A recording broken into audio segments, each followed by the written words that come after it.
We're here because 2 out of my 4 grandparents died through euthanasia within 2 months of each other. Basically, one day my parents called me, and I remember I was walking, and they said, "We wanted you to know that your grandmother has decided on MAID to end her life." And I remember it vividly because I've never had that experience before where I felt like someone punched me in the gut. She was most likely gonna die within a few days of natural causes. And so for me, I didn't understand why you'd wanna go through with this. It just wrecked me. 2 months later, your grandmother with whom you were closest planned to pursue euthanasia as well. How did you find out? So with my second grandmother, because I knew she was getting sick, I flew out to Vancouver to be with her. When I was in university, my grandfather had to go into assisted care, and then my grandmother needed someone, and I needed to live somewhere. So for 3 years, I actually lived with my grandmother. So we became roommates. She really became one of my closest confidants and one of my best friends. And it was when I was with her in the hospital, I was sitting beside her bedside, and I was like holding her hand, and she looked at me and she said, "I know you don't agree with this, and I know this isn't part of your values, but like, thank you for letting me do it." And I didn't know how to respond because I don't want you to do this, but I didn't feel like I could tell you that. There's a strong guilt of like, why didn't I say something? What message did it send to you when your grandmother opted for euthanasia? The message it sends to me is I'm like, did I not love you enough? Did I not love you the correct way? Did I not make you feel like you're not a burden? I'd call her bestie. Like, I'd always write in the cards to her, I'd be like, bestie. And she'd write back, oh, bestie. Like, so we'd always have these like nicknames for each other as well. And so with both of them, it just makes you ask the question of like, what did I do wrong that you would want to end it now, and that you don't want to like stay with me for like a little bit longer? If I could have had 2 more days with you, would I take that? I'm like, yes, I would have taken that over anything, because now I don't have you.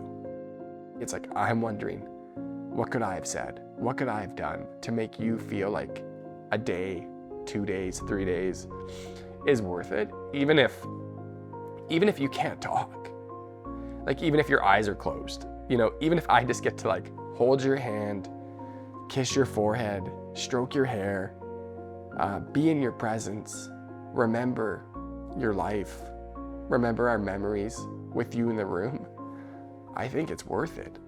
It's always painful to lose the people we love.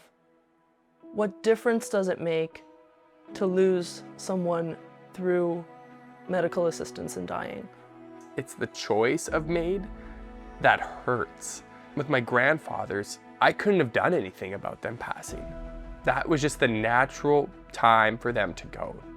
But when you choose it, then you feel like there's something I could have done, and it impacts multiple generations. Benjamin, you mentioned the sense of regret you had over having not discussed these topics earlier with your grandmother. When is the time to do so? There's never a good time to have that conversation. And so if there's never a good time to have it, then now is the best time to have it. And you just need to engage and realize that you mean more to your grandparents than you probably know.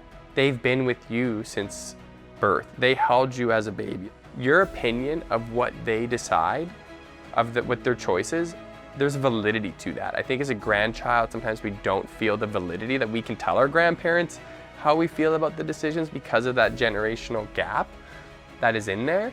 But actually, I think it matters. The conversation might even be painful to have, but it won't be more painful than the pain you feel when that person chooses MAID or euthanasia.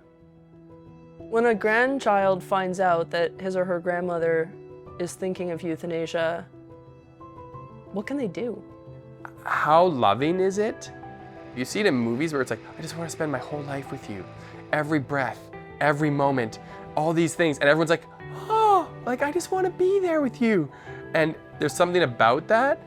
And then basically what you're doing to your grandparent is you're doing a similar thing as a love story where you're saying to them, I just want to be with you for every moment till every last breath. And I just don't know why that would be a bad thing for them to hear, because they're just going to feel so loved by you that you want to be with them till that last breath. And so you can't lose anything by telling them how much you love them and you want to be with them.